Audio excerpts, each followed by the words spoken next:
Hello, friends, and welcome back to r/Tales from Retail. Today we have 3 more great stories about crazy people. But before we start, if you're new here, don't forget to subscribe to the channel and turn on notifications so you don't miss a new video every single day. We closed several hours ago, but customer muscled their way through the front doors to be served. Our store was opening up a new department, and some of the day staff had been called in to help the night staff fill the shelves for tomorrow's big opening.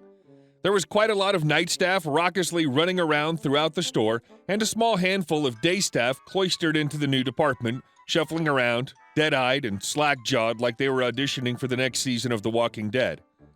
I was at the new department's computer going over the new stock when I see someone approaching from the foreground. I look up expecting to see a staff member, but instead I see a very heavily pregnant woman slowly waddling up to the counter. This woman's in utter shambles. Her hair's disheveled, her drooping eyes are sunken and engulfed in deep dark circles.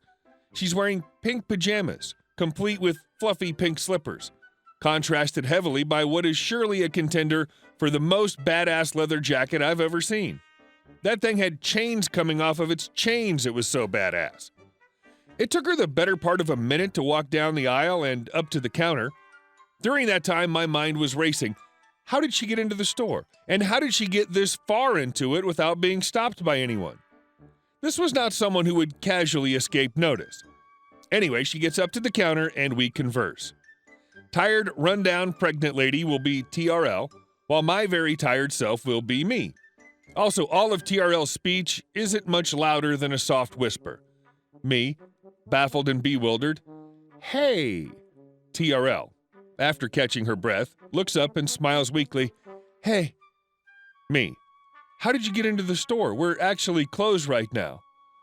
The front door was open.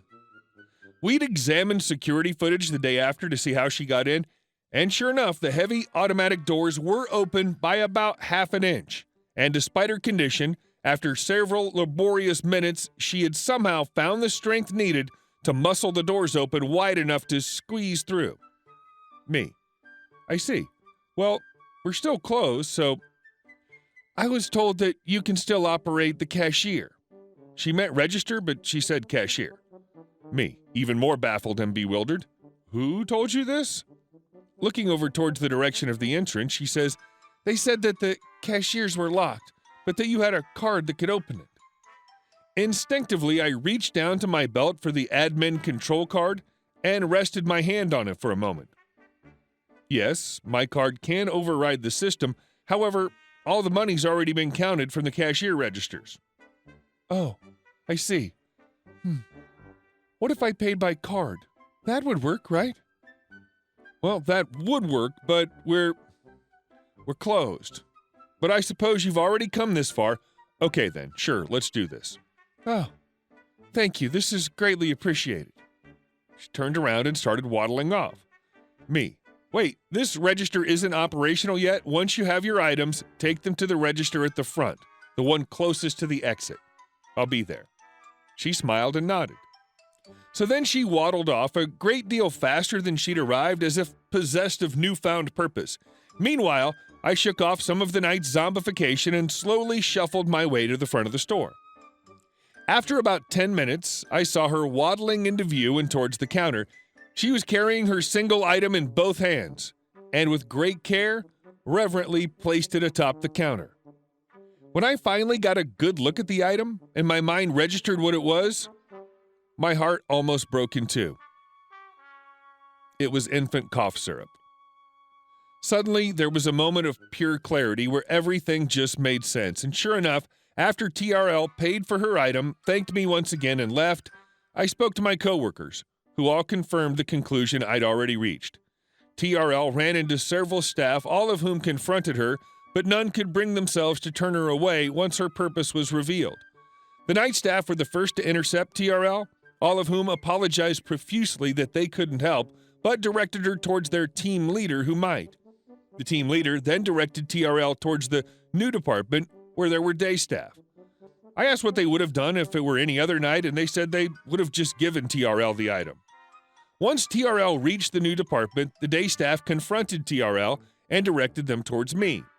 And even a few mentioned my admin card and said that she most assuredly would get served. TRL had tried several petrol stations before she'd arrived at our retail park. Desperation had brought her, and one way or another, she was going to leave the retail park with what she came for.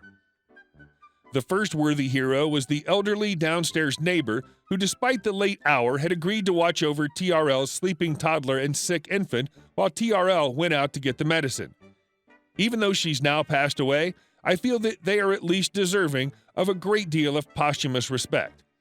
The second worthy hero is the taxi driver who'd been driving TRL around that night. After the second visited petrol station proved fruitless, they turned the meter off at its current price. Then later, at the end of the night, when they took TRL home with the medicine, voided the entire fare and wished her infant child the absolute and sincere best. The first took time out of their night despite their great age and frail health, and the other took a major personal financial hit to hasten TRL's way. These two are the ones I feel are more deserving of praise than I. I can't even imagine being the woman in this situation. I'm tired as hell, but my baby's sick, and I'll be damned if I'll go home empty-handed. You probably made her whole world. And our second story. The one time I talked back. Okay, I haven't worked in retail in quite a while and unfortunately don't have any really interesting stories that you all haven't read a million times, besides one that I'm still unashamedly proud of today. At the time, I was a shift lead at a gas station, which basically meant I got paid 50 cents more to do twice as much work as I had as a cashier, but it was a franchise run by the owner, his daughter, and her husband, and I knew all of them really well. The husband was the GM, and he was fantastic and actually taught me a lot about the inventory and sales side of the business. But I digress. I almost always worked these Sunday afternoon shifts by myself, and this particular Sunday, I'd come in a few hours early as our morning shift had decided that working at a gas station was beneath them. So in I was called to take over, while I was getting over a cold. But I needed the money, so I loaded up on Dayquil and packed as many cough drops as I could fit into my purse and hoped for the best. The whole day went surprisingly smoothly. Everything had been quiet except for the occasional customer. Lucky thing about being next to two busy roads, most people don't want to stick around and chat. Our regulars could be in and out in under 30 seconds if they knew what they were doing. Until me is me, UM is unreasonable man. UM, hey, something's wrong with your soda machine. The Coke tastes like pea butt juice. Me. Oh, sorry about that. Go ahead and get any of the others you want for free. I'll go ahead and check and see if the bib needs to be replaced. If you want, you can wait up here to see if it's better. Staring intently for a minute. And? Me. Oh, was there something else? Well, I effing hope there is. This is a gas station, and one effing thing you should have is a working effing drink machine. I'm asking, what else are you gonna do for me? Sir, I'm not charging you for the drink. Our machine doesn't tell us when the bibs need to be replaced. We just have to eyeball it and wait for one to go bad. Like I said, sorry about that, and I'll go check and replace it for you. Well, F me, aren't you so nice?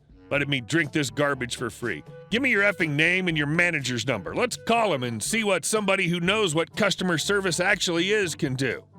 Now at this point, I don't know what got over me.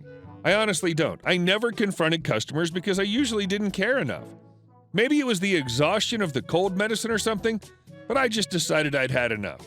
Me. Yeah, no, I'm not gonna do that. Eyes practically bulging out of his head. What did you say to me? Me. Look, sir, I don't know what you expect to happen from calling my manager, but I'm sick, and I've been working at this place for the past 11 hours straight, and I'm gonna be here for another 2 before my relief comes in. I don't want to deal with you, and neither does he. It's 8:30 at night, he's eating dinner with his family. I'm not bothering him with this because, frankly, it doesn't matter to him. You could literally never come back, and nobody here would ever care. I know the manager and the owner personally, and the worst that'll happen is they'll tell me I should have given you a free drink because that affects our sales. So yeah, I'm not going to do that. Have a nice day.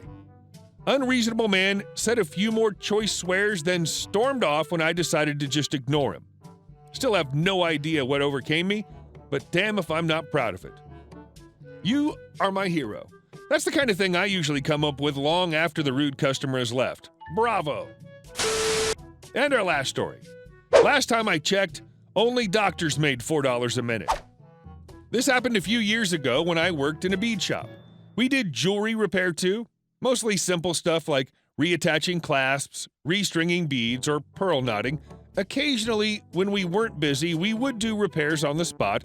Our minimum charge for any repair was $4 plus the cost of materials. So one day a lady comes in and she needs this necklace repaired ASAP because she wants to wear it that night at a dinner party. I saw the necklace just needed a clasp reattached, which is something I can do in under a minute. I told her the store policy and said I could fix it for her while she waited. She seemed cool with that, so I grabbed a jump ring and reattached the clasp for her. I rang her up, she took the necklace, and left without a word. The next day, we got a call from the lady asking to talk to the manager. She told the bead shop owner she was upset about having to pay $4 for the jewelry repair because I fixed it in under a minute. Her words, "Last time I checked, only doctors made $4 a minute." It's something you didn't know how to do, lady. I did it quickly because I've done it 562 million times. If you didn't want it fixed professionally, then do it your damn self. That's funny, because if you buy 2 pairs of jewelry pliers and a pack of jump rings, it can come to about $30 plus. Makes $4 sound like a bargain. Hey guys, thank you all for watching the video to the end, and I'll see you in the next one.